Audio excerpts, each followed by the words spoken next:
Hello and welcome to this edition of Fulton Justice. I'm your host, Yolanda Lewis, District Court Administrator for the Atlanta Judicial Circuit. On today's show, we have joining us for the first time the Executive Director of the Southern Center for Human Rights, Sarah Tatanchi, and joining us again, the Executive Director and founder of Gideon's Promise, Ilham Askia, and Jonathan Rapping. When we come back, we'll discuss a few hot topics before we dive right into our discussion today on criminal justice reform. Stay tuned, we'll be right back.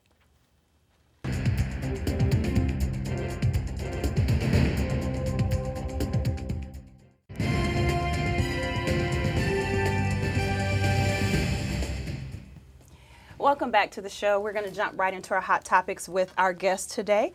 So let's talk a little bit about three major things I think we could talk about when it comes to topics that are happening in the justice system. The first is, of course, you know, Law Day just happened 2016. The theme was Miranda rights, which we love. But there was a recent decision that came down, a 5-3 decision from the Supreme Court that really had a lot to do with illegal search and seizure. I know you've seen this and you've probably seen the opinion from Justice Sotomayor. Tell me what you think about it. Well, Justice Sotomayor actually penned a dissent, and I think really proved to be the voice on the court that speaks for minorities, people without access to justice, but the majority opinion really took another step in what has been a trend at eviscerating the exclusionary rule, the rule that if you are illegally stopped or searched and some evidence is found, that evidence can't be used against you. That was a rule meant to check police, to make sure police can't benefit from illegal behavior. That rule has been under attack, and the court took another step in that direction on Monday. But Justice Sotomayor had a lot to say. Let me tell you one of the quotes that she said. She said, even if you are innocent, you will now join 65 million Americans with an arrest record and experience the civil death of discrimination by employers, landlords, and whoever else conducts a background check. I'm assuming she's talking about if you are arrested in one of these situations. What do you think about that comment? I think that's absolutely right. I think that if you have an arrest record, I think what some people don't realize is they say, well, look, if you're arrested and you didn't do anything wrong, no harm, no foul, just having an arrest record can have significant consequences. It can taint you for future employers, for attempts to get into educational institutions, and people who are targeted by police suffer that more than those who aren't. It's a problem. Yeah, and the people targeted usually are people that are in poor and minority communities, communities that I work with and deal with every day and I come from, and they face hardships as it is on a day-to-day basis. And to now add this, they're arrested, they're possibly convicted, and now, we talk a lot about, people who are convicted, they come out with reentry, and there are ways to help them, but we need to stop that on the front end. And with this new law passing down, it's really going to hurt poor communities in Georgia. I think it's something we definitely need to watch. Let's get into our second topic. This is a recent change. Sarah, you probably can speak to this in the Georgia law that lists the lifetime ban on food stamps for individuals with felony drug convictions post-release. Talk about how important that is, because I'm sure some people probably think, you've gone to prison and now you're using taxpayer dollars to give benefits to folks with these offenses on their record. What do you think? So this piece in restoring access to food stamps for people coming out of prison who are convicted of drug offenses is one of the latest pieces of Georgia's criminal justice reform efforts. And what has really been recognized in this process is that 95% of people who are in prison are going to be coming home to their communities one day. And some of the best things we can do to increase the likelihood of them succeeding when they come home is to make sure that they have access to the basic things we need to live. Homes, food, access to work, access to their families. And what we actually did this year is it's not as radical as it sounds. In the past, we've allowed people who have more serious offenses than drug offenses to get food stamps. And people who were convicted of just drug offenses could not. So now we've said that people who are coming back to our community who have drug offenses can apply for that same benefit of food stamps and hopefully increase their likelihood of succeeding on the outside. Think it's a good change? I definitely think it's a good change. Yeah. So let's jump back into our third topic, which is the tax incentive for parolees hiring. So I know Georgia has made a lot of changes with its tax credits, trying to make sure that we bring companies in. But this is a little bit different where the work opportunity tax credit is working with the Georgia Department of Labor to make sure that companies actually receive some type of tax credit for given ex-felons, along with a few other categories, jobs. How important is this? I think this is really a critical piece to our reform process. As I mentioned before, 95% of people are coming back home to our communities. Getting successful employment is one of the biggest obstacles that a person returning home has to face, and so it is so creative, and it really shows excellent leadership of our governor in coming up with mechanisms to increase incentives for private companies to hire people who have criminal records. I agree. And we've talked about the movie industry and how huge the movie industry here it has become. It's just been booming for years now. And a lot of folks who are, coming back home, returning citizens, are actually being employed by those companies. So I think it's a really good thing to do. So thank you for joining us for the hot topic piece. That was great. Thank you for your feedback. So let's get into justice reform and Georgia's justice reform and what's happening here. You know, for so many years, Georgia has been known to be tough on crime. I mean, we were one of those states that we really enforced that rule through our legislation and through the actions of our criminal justice system. But we've taken a turn since 2011, and it appears that there are some great things happening. So let's talk about a few of them. Let's talk about, in general, one of the reforms I think that applies to employment, which we just talked about, is ban the box. What do you think of this reform? Do you think it's going to have a good impact? And kind of explain a little bit of what we're talking about when we talk about the Ban the Box initiative. Sure. So frequently when a person is applying for a job, on one of the very early pages of a job application, there will be a box that you must check if you have been arrested for a felony or have been in prison or had any real interaction with the criminal justice system. And generally what that means is, if you've checked that box, is an employer is going to take that application and put it right in the recycling bin and not even give a person a chance. And what Ban the Box does is delay the answering of that question until a point where an employer has had a chance to meet and engaged with a potential employee. So they have a chance to see who that person is holistically, and rather than just define that person by a conviction that's in their past. So it really increases the likelihood of success for people who are coming out of prison.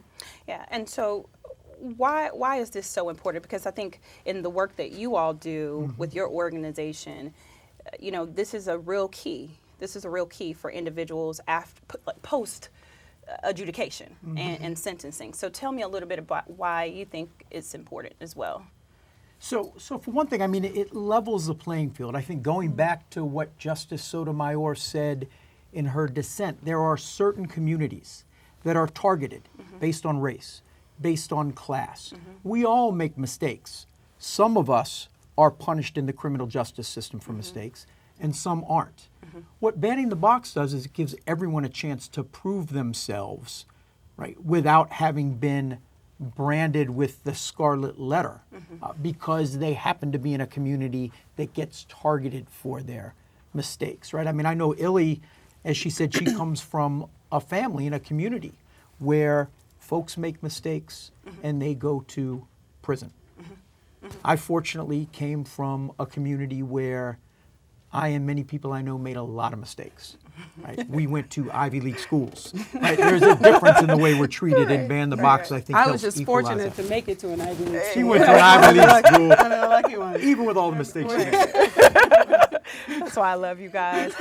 So ban the box, you know, we hear about it all the time, and folks are really happy that this is in place because a lot of returning citizens are finding a way to get at the, you know, be at the table and actually show what they are able to do prior to being eliminated from the option. So I think it's a great thing. When we come back, we'll talk a little bit more about justice reform here in Georgia. Thank you for joining us. Stay tuned.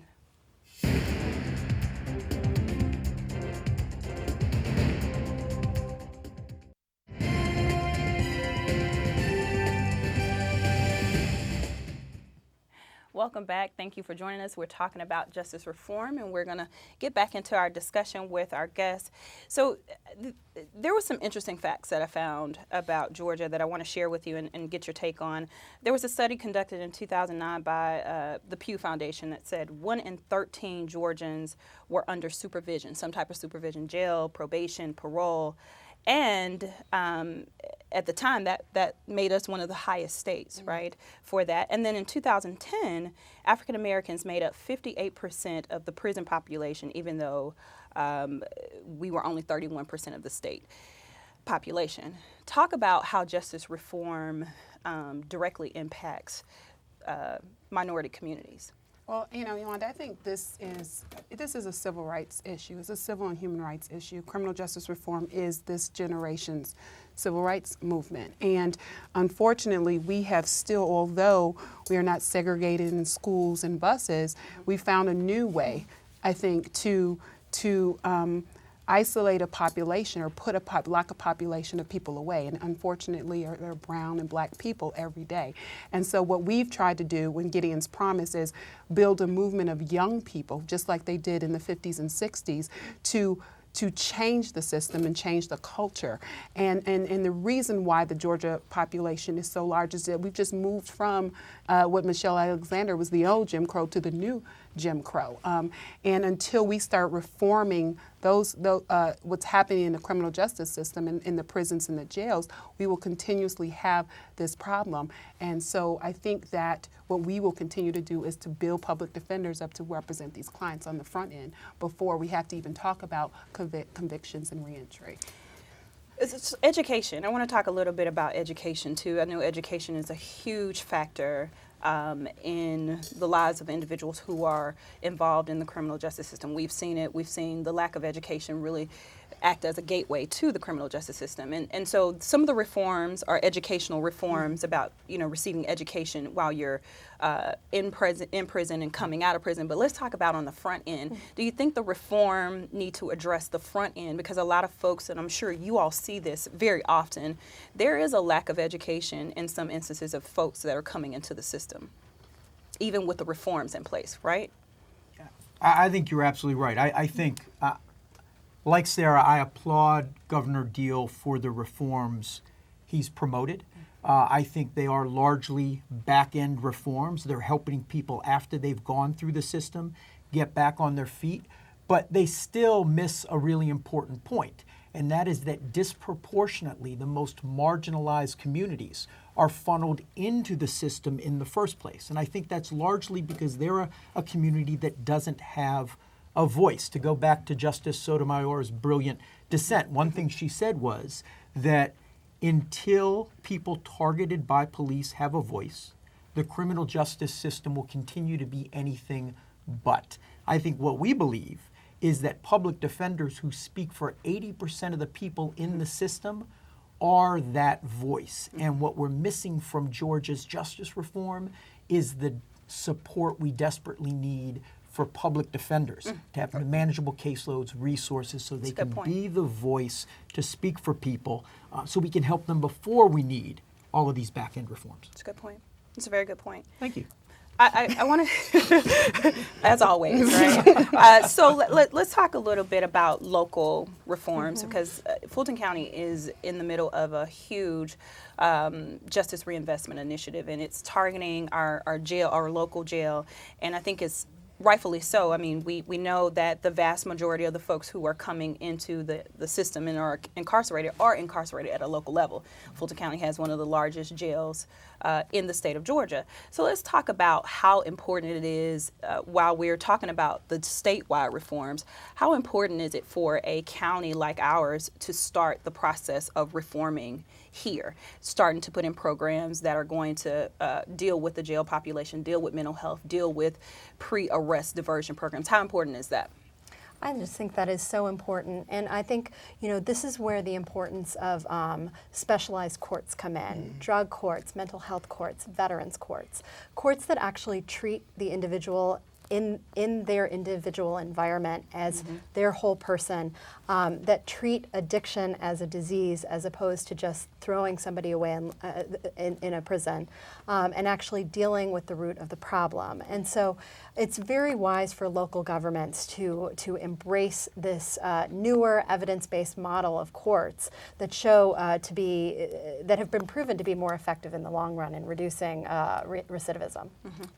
But I would add, I think, while I agree that these specialized courts are a significant improvement, the idea is that we're still dealing with health care issues, mental health issues, drug addiction in the criminal justice system with a big hammer hanging over the person's head if they don't succeed. And I think we could do a better job at the local level taking these problems out of the criminal justice system and treating them as healthcare issues, as treatment issues, so that we can help people avoid the system in the first place. Yeah. That's so true. I mean, the Fulton County Jail is not only one of the largest jails in the region, but it is literally the largest mental health facility in the state of Georgia.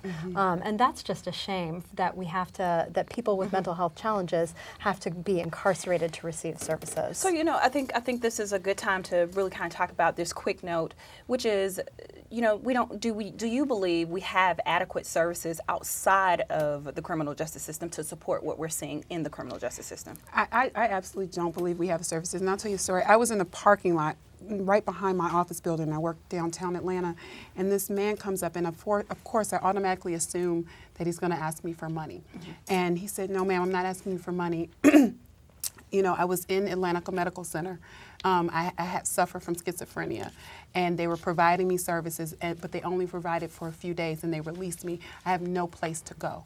And I said, "Well, did you go to Grady?" He said, "I did that too. Now I have no place to go." And so I had nowhere to tell him to go. I said, try a shelter, try this, hoping that those entities would have the support for someone like him.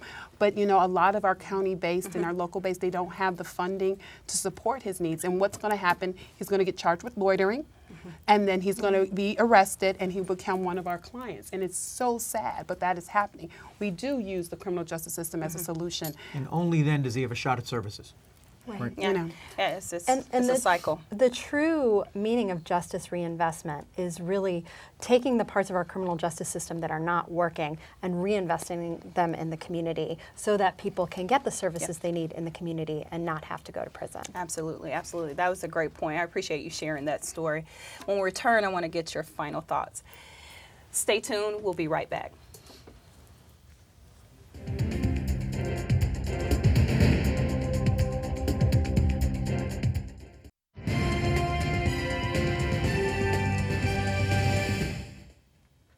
Welcome back to Fulton Justice. We've been talking about justice reform in Georgia.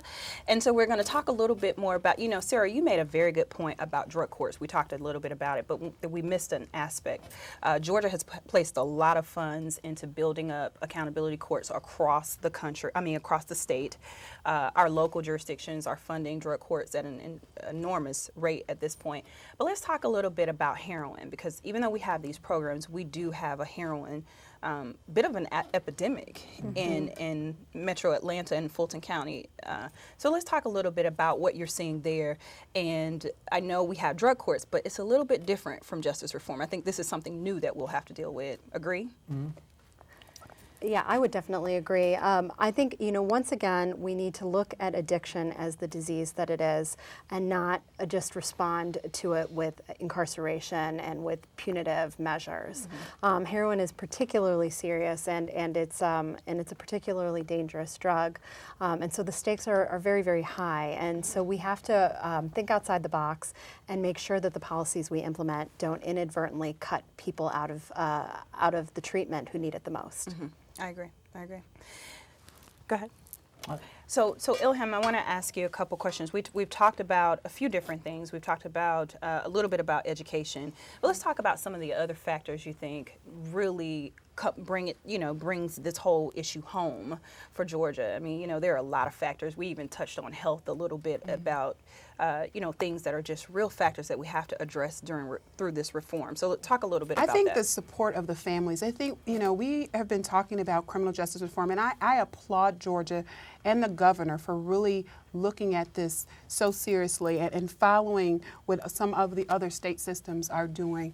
But we talk a lot about over-policing and the high rate of arrests that are happening here in Fulton County. We talk a lot about reentry and how to support people once they're released, but we really have not really talked about what happens in the middle and how to support the families when someone is arrested and going through the court system. Looking at, how the impact of this incarcerated individual, what it has on their family members. And I think a lot of this family members get lost all the time. I'm a child of a formerly incarcerated person, and no one ever sat, not my father's lawyer, not the social service person who talked to my mom to say, how would the loss of this person impact your family? If they stayed out, what could we do? He was a drug addict, so he actually was addicted to heroin for a long time, and so that is what caused his incarceration and to do the crimes that he did. And so it is important that we look at how to support the people who are advocating for these clients, which are the public defenders.